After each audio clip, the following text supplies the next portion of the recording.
रांची में यातायात व्यवस्था को सुगम बनाने की दिशा में एक बड़ी राहत मिली है।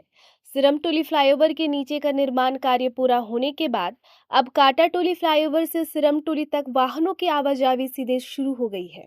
पिछले लगभग एक वर्ष से सिरमटोली फ्लाईओवर के निर्माण के कारण वाहन चालकों को काटाटोली फ्लाईओवर से उतरकर चुटिया थाना के पास यू टर्न लेना पड़ता था, जिससे न केवल समय की बर्बादी होती थी बल्कि क्षेत्र में रोजाना लंबा जाम भी लगता था। नई व्यवस्था लागू होने के बाद अब वाहन चालकों को चुटिया थाना होकर घूमकर जाने की जरूरत नहीं पड़ रही है। काटाटोली फ्लाईओवर से उतरने के बाद वाहन सीधे सीरम टोली और आगे अपने गंतव्य तक पहुंच रहे हैं।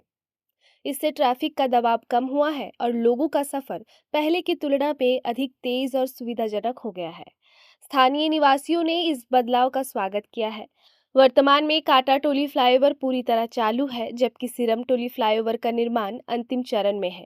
इसके पूरे होने के बाद राजेंद्र चौक, मेकॉन रेलवे स्टेशन, पटेल चौक, स्टेशन रोड और सुजाता चौक जैसे व्यस्त इलाकों में ट्रैफिक जाम से बड़ी राहत मिलने की उम्मीद है। इससे रांची में यातायात का नया और अधिक सुगम नेटवर्क विकसित होगा।